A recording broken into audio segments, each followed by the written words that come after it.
17세기 프랑스의 귀족 집안에서 태어난 잔느 귀용이라는 여인이 있었습니다.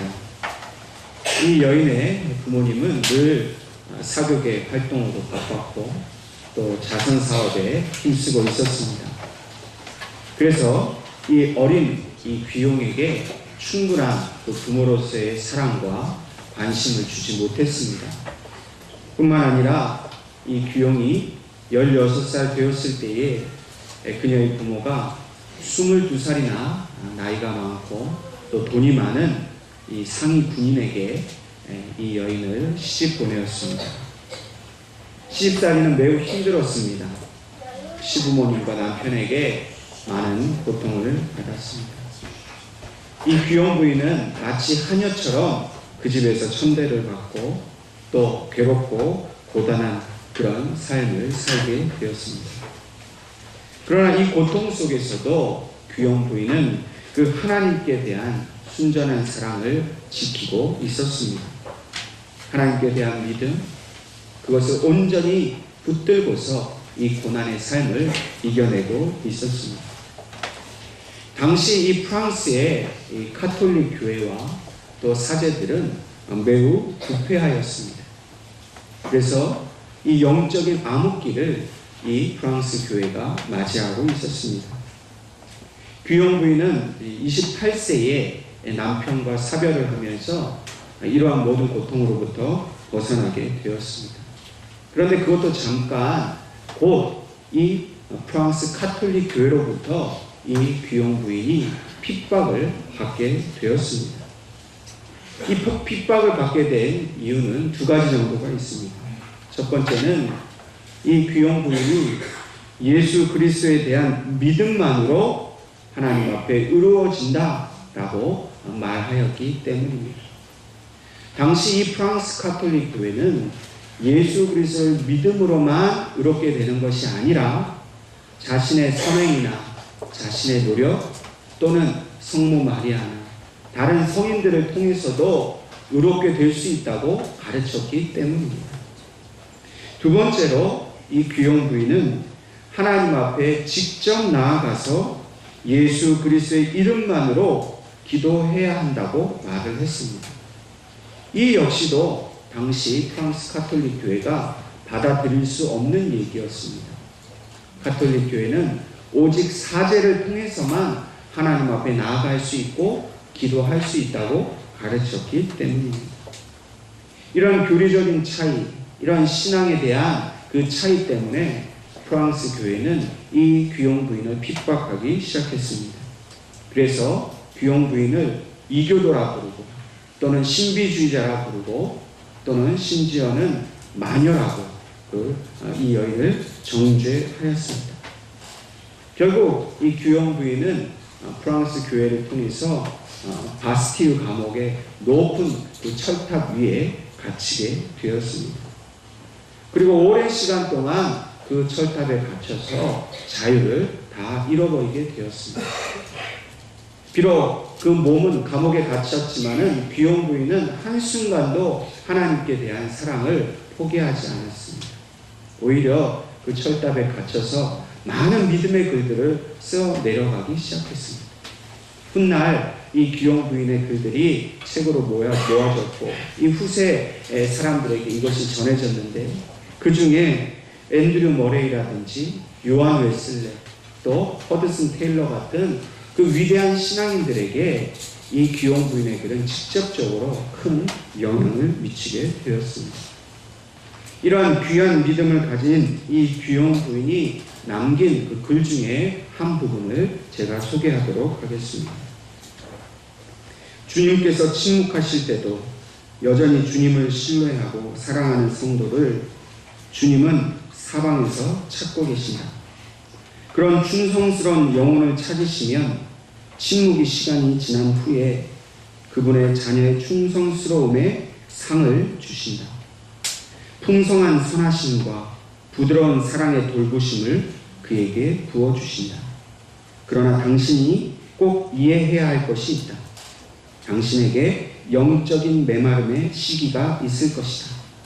그러나 그것은 주님께서 일하시는 방식의 한 부분이라는 사실을 기억해야 합니다. 누구보다도 이 영적으로 메말라 있는 이 프랑스 교회에 대해서 또 자신의 고통에 대해서 잘 알고 있었던 귀용 부인이었습니다. 이러한 메마름 속에서도 귀용 부인은 하나님이 나에게 어떻게 은혜로 채워주셨는지를 잘 알고 있었습니다. 비록 귀용 부인은 육신의 삶에서 모든 것을 잃어버렸습니다. 부모에게 온전한 사랑도 받지 못했고 남편에게도 사랑받지 못했습니다. 심지어는 그 신앙 때문에 자기의 몸도 평생에 감옥에 갇히게 되었습니다. 육신으로 보면 실패한 인생이고 다 잃어버린 인생인데 오히려 하나님께서는 이 귀용 부인의 마음속에 하나님의 은혜를 채워주셨습니다. 육신적으로는 다 잃었지만 하나님께서 채워주신 그 은혜 때문에 귀용 부인은 평생을 하나님 앞에 메마름이 없이 굶주림이 없이 풍성한 은혜를 살았던 것을 우리에게 말씀해 주고 있습니다. 오늘 하나님께서는 우리에게도 동일하게 채워주기를 원하십니다. 그런데 하나님께서는 이 채우시기 위해서 먼저 한 가지 조건을 우리에게 말씀하십니다. 그것은 바로 채우시기 전에 먼저 비우신다는 사실입니다. 하나님 우리의 심령이 메마르게 하십니다. 고통 속에 우리를 두시는 것입니다. 목이 타고 굶주리는 고통 견딜 수 없고 힘들지만 그러나 그렇게 비워지는 심령을 통해서만 하나님께서는 은혜를 채워주신다는 겁니다. 여러분들 주전자에 물을 한가득 채워놓고 불에 올려서 불을 켜면 어떻게 됩니까? 그 물이 끓어서 그 물에 다 증발되어집니다. 여러분 타는 듯한 그 고난을 통해서 내 속에 있는 것들이 다 날아가 버리는 그 순간이 우리에게는 얼마나 고통스러운 순간입니다. 그러나 우리가 이러한 고통과 메마름 속에서도 소망을 잃지 않아야 하는 것은 바로 그 가운데 하나님의 채우심의 역사가 우리에게 기다리고 있다는 사실입니다. 사실 말은 쉽지만 우리가 이러한 메마름의 경험을 할 때에 우리는 참으로 힘이 듭니다. 아프고 고통스럽습니다. 심지어는 하나님을 원망하고 하나님의 사랑을 의심할 때도 있습니다. 그러나 우리가 분명히 기억해야 할 것은 이 귀용 부인의 고백처럼 우리에게 임한 이 메마름은 하나님의 하신 일을 드러내는 그 위대한 사건의 일부라는 사실을 우리는 분명히 기억해야 합니다. 하나님은 우리를 사랑하십니다. 하나님은 우리보다 더 큰 원대한 계획을 가지고 계십니다. 잠시 우리가 메마름 가운데 있다 할지라도 하나님은 마침내 그 메마름 가운데 하나님의 풍성한 은혜를 채우셔서 우리에게 하나님이 약속하신 모든 복을 내려주실 줄로 믿습니다.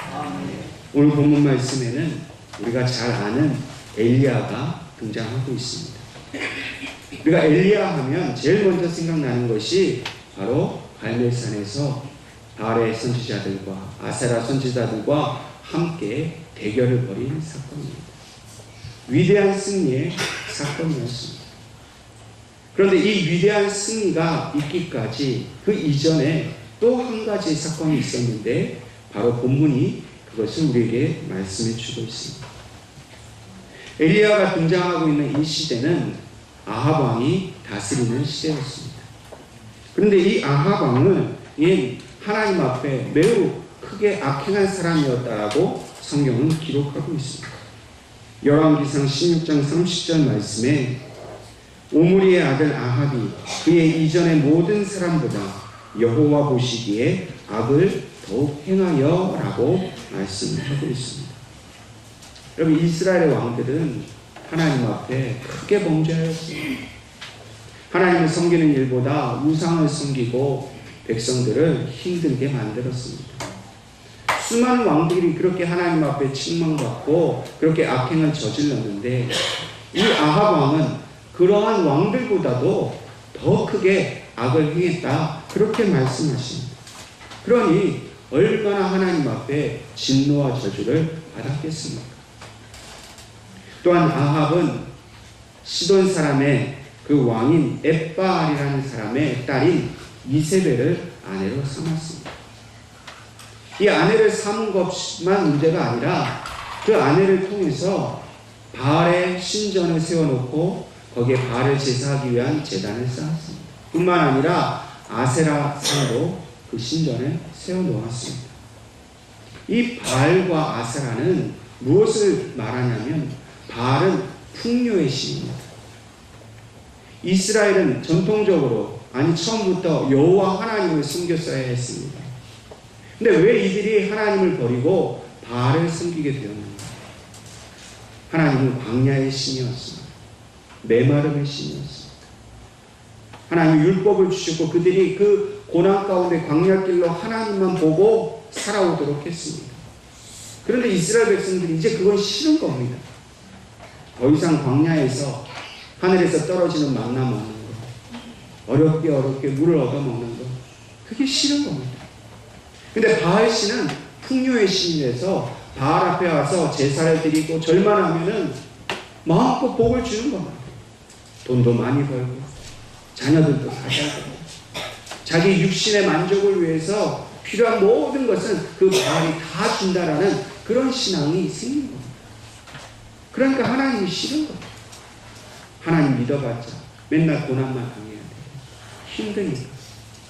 이제는 우리를 풍요롭게 하고 잘 먹고 잘 살게 만드는 바알을 믿자 하고 온 이스라엘의 왕들이 바알을 쫓아간 것입니다.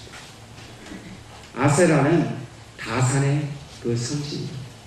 아세라의 여신을 섬김으로써 자녀를 많이 낳고 또 내가 기르는 가축들이 많이 생산해서 자기가 부유해지는 거예요.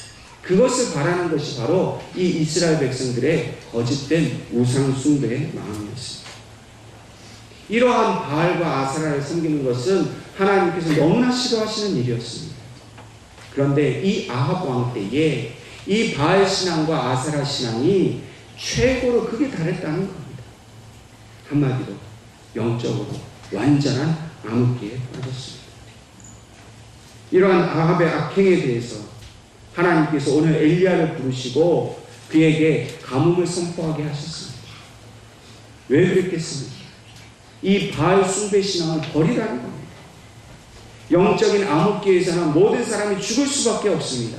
하나님을 떠나 바알을 섬기면 육신의 삶은 풍요로워질지 모르지만 그들의 심령은 결국 죽을 수밖에 없는 것을 아셨기 때문에 하나님은 엘리야를 통해서 이스라엘 백성이 여호와께 돌아오도록 하나님이 촉구하고 계시는 것입니다.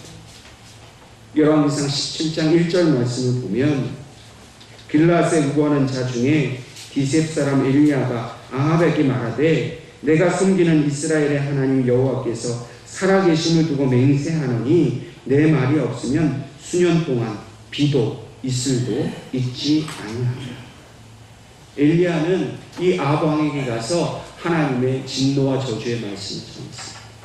이스라엘의 하나님 여호와께서 너에게 비도 이슬도 있지 않을 것이다. 너는 완전한 목마름과 메마름에 빠지게 되고 어둠을 경험할 것이다. 여러분 사실 아무리 이 담대한 사람이라도 왕 앞에 가서 왕을 높이고 칭찬하는 말을 못할지언정 저주하고 경고하는 말을 한다는 것 얼마나 위험한 일입니까? 여러분들이 대통령 앞에 가서 함부로 그런 말 하는 게 쉽겠습니까? 여러분 그럼에도 불구하고 하나님께서 엘리야와 함께 하셨기 때문에 엘리야는 담대하게 하나님의 말씀을 전했던 것이죠. 그리고 하나님께서는 엘리야를 보호하셨습니다. 아마도 아합 왕은 즉시로 이 엘리야를 죽이려고 했을지 모릅니다. 그런데 하나님께서는 엘리야를 보호하셔서 그릿 시냇가라는 곳에 그를 숨겨두셨습니다. 그래서 그 시냇가에서 흘러오는 물을 마시게 하셨고 까마귀를 보내어서 떡과 고기를 먹게 하셨습니다. 여러분 하나님의 뜻대로 세상을 향하여 두려워하지 않고 담대하게 하나님의 온전한 그 사랑을 전하면 그 뜻을 전하면 하나님이 지켜주시는 줄로 믿으시기 바랍니다. 엘리야는 그 그리 시냇가에서 하나님의 완전한 도우심으로 보호를 받았지만 사실 그 역시도 얼마 가지 못했습니다. 왜냐하면 그 땅에 임한 그 수년간의 가뭄 때문에 시냇가가 메말랐기 때문입니다. 여러분, 이제 이 엘리야도 자기의 목숨이 위태롭게 되었습니다. 그런데 그때 하나님께서 오늘 본문의 말씀처럼 시돈 땅에 있는 그 사르밧이라는 곳에 가서 한 과부에게 네가 먹을 것을 얻어 먹으라 말씀하십니다. 도무지 이해하기 어려운 그런 명령입니다. 사실 이 엘리야에게 있어서 이 시돈 땅은 별로 가고 싶지 않은 곳입니다. 왜 그런 줄 아십니까? 이 시돈 땅은 바로 아합의 왕 그 아내인 이세벨의 고향이기 때문입니다. 여러분, 시돈 땅은 이방인의 땅입니다. 우상의 땅입니다. 하나님의 축복이 아니라 저주의 땅입니다. 하나님의 사람으로서 엘리야가 그 땅에 가고 싶지 않은 것은 너무나 당연한 일입니다. 그런데도 엘리야는 하나님의 그 명령에 순종해서 시돈 땅에 나아갑니다. 그리고 하나님께서 말씀하신 대로 그곳에서 한 과부를 만나게 됩니다. 하나님께서는 왜 하필이면 엘리야에게 차라리 사마리아로 예루살렘으로 하나님이 축복하신 거룩한 곳으로 가라 하지 않으시고 사람들에게 버림받은 그 시돈 땅에 가서 힘없고 연약한 과부를 만나라고 하셨을까요? 바로 그 과부는 하나님께서 택하신 사람이었기 때문입니다. 이스라엘 백성은 하나님께서 택한 백성이었지만 하나님의 택하신 은혜를 그들은 잊어버렸습니다. 하나님을 거부하였습니다. 그리고 바알과 아사레와 같은 우상을 선택했습니다. 하나님께서는 그것을 심히 안타깝게 여기셨습니다. 하나님의 목적은 이스라엘 백성을 구원하는 일이었습니다. 근데 스스로 그들이 거부하였기 때문에 하나님께서는 이 시돈 땅에 살아가고 있는 이 한 과부를 통해서 하나님의 구원의 역사가 얼마나 크고 위대한 것인가를 하나님은 보여주기를 원하셨습니다. 전통적인 유대의 관점에서 보면 이방인이면서 또 동시에 과부인 이 여인의 형편은 아무것도 자랑할 수 없는 최악의 조건이었습니다. 모든 사람들이 멸시하고 무시하는 그런 사람이었습니다. 그런데 하나님은 그렇게 가장 연약하고 가장 그 어려운 형편에 있는 과부를 택하셔서 오늘 그 과부를 하나님이 살려주심으로 이스라엘의 구원은 오직 하나님의 선택과 택하심을 기억하고 받아들이는 사람에게 임하는 것이라는 것을 하나님은 보이기를 원하셨습니다. 그래서 하나님은 이제 이 과부에게 그 구원의 은총으로 채워주시는 것을 경험케 하시려고 엘리야를 그에게 보내신 것입니다. 본문 10절과 11절 말씀을 보면 엘리야가 먼저 가서 자연스럽게 물을 한 잔 달라고 말을 합니다. 여기까지는 이 여인도 그렇게 순종하고 그대로 행했는데 갑자기 엘리야가 떡 한 조각을 내게 먹게 하라 말합니다. 그러나 12절 말씀을 보면 이 과부는 그렇게 여유 있게 떡을 먹일 수 있는 형편이 아니었습니다. 과부는 절박한 상황에 빠져 있었습니다. 그리고 자기의 사정을 이렇게 소개합니다. 내 가루통에는 가루 한 움큼밖에 없고 기름병에는 조금 남아 있습니다. 이것을 마지막으로 구워서 떡을 해먹고 저와 저의 아들이 이제 죽으려고 합니다. 여러분, 이 떡은 마지막 죽기 직전에 먹게 된 그런 최후의 음식이었습니다. 왜 이 과부는 이 최후의 음식만을 남겨놓고 메마르게 되었습니까? 그의 형편과 사정이 너무나도 어려웠기 때문에 이 자기의 마지막 그 순간에 하나님은 엘리야를 만나게 하셨습니다. 그럼에도 불구하고 엘리야는 하나님이 명령하신 대로 떡을 달라고 합니다. 사실 이 과부의 입장에서 보십시오. 해도 너무한 상황 아닙니까? 여러분 이제 이것밖에 없는데, 근데 이거 달라고 하면 이 사람 정말로 아무런 소망이 없게 되는 것 아닙니까? 우리에게 만약 그 남은 한 가지를 달라고 그러면 우리가 그 쉽게 내어줄 수 있겠습니까? 도리어 역정을 내고 보태주지는 못할 망정 어떻게 있는 것까지 뺏어가냐고 우리는 분노하고 그렇게 땅을 치며 통곡할지 모릅니다. 이 과부는 남편도 없고 먹을 것도 없고 돈도 없고 심지어는 하나님을 알지 못하는 이방 여인이었습니다. 그런데 이 여인에게 아들이 하나 있었어요. 여러분, 자식을 봐서라도 엄마는 살아남아야 되지 않겠습니까? 우리 같으면은 자식을 생각해서라도 무슨 짓을 해서라도 구걸을 해서라도 먹고 살아야 되는데 그런 소망조차도 없었던 이 여인은 그 사랑하는 아들과 함께 이제 이 떡을 먹고 죽겠다라고 결심하는 것입니다. 얼마나 절망적이고 얼마나 힘들었습니까? 그 사랑하는 아들과 함께 죽으려고 했겠습니까? 자신이 섬기는 그 바알신에게 얼마나 많이 기도했을까요?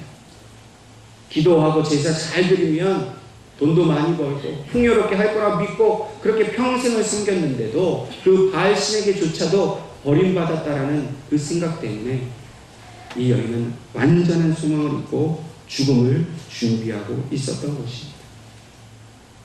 오늘 하나님께서는 이 과부의 모습이 오늘 우리의 모습이라고 말씀하고 계십니다. 여러분, 우리에게도 이 과부와 같이 모든 것이 메말라 버리고 아무런 소망이 없는 절망의 순간이 순간순간 찾아옵니다. 핍박과 환난과 고난의 순간이 찾아옵니다. 자신의 평생에 가장 의지했던 남편을 잃어버린 그런 아픔과 그런 절망의 순간이 우리에게 찾아온다는 것.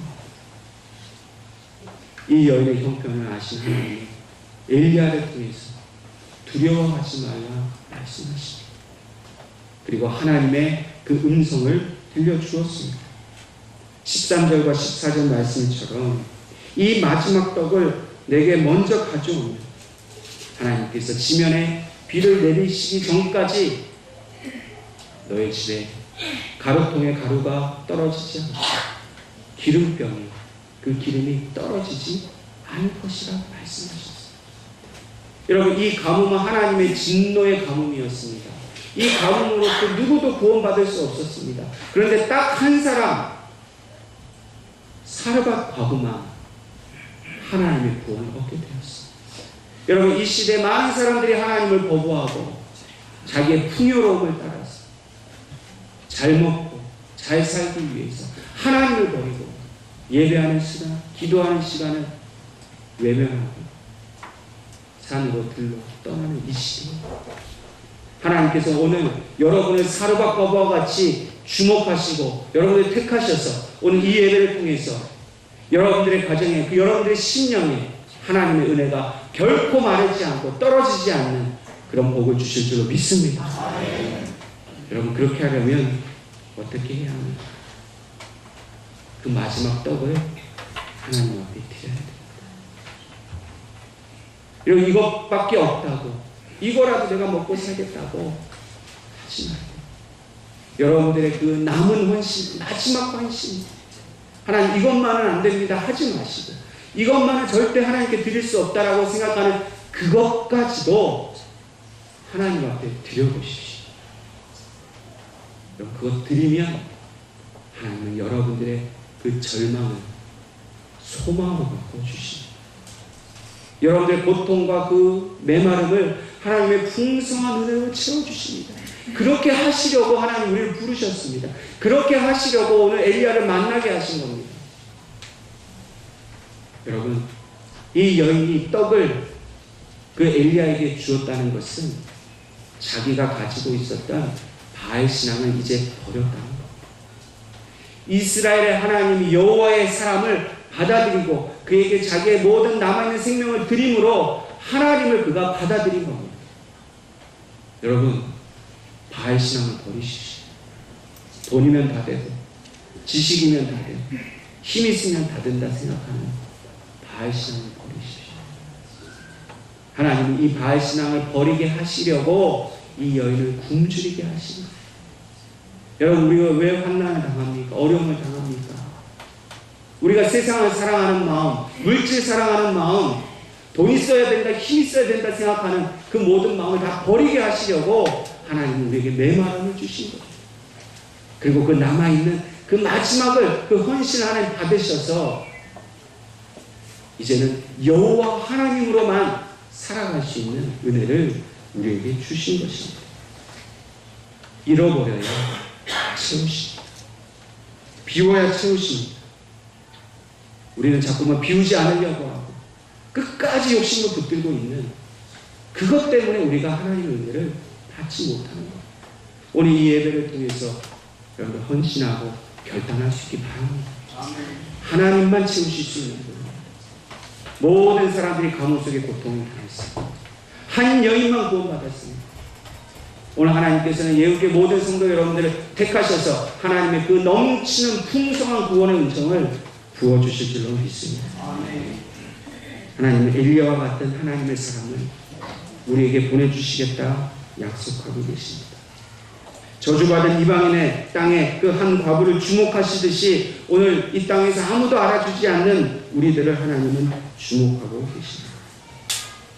그리고 엘리야를 보내셨습니다. 우리에게 그 하나님의 놀라운 사랑을 부어주시겠다 말씀하십니다.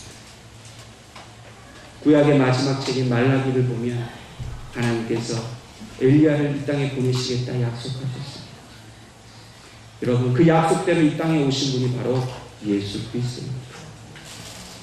그리스도께서 오늘 우리와 함께 하시기 때문에 우리의 메마른 가정에, 우리의 메마른 심령에 예수 그리스도의 피에 그 풍성한 은혜를 주실 줄로 믿습니다.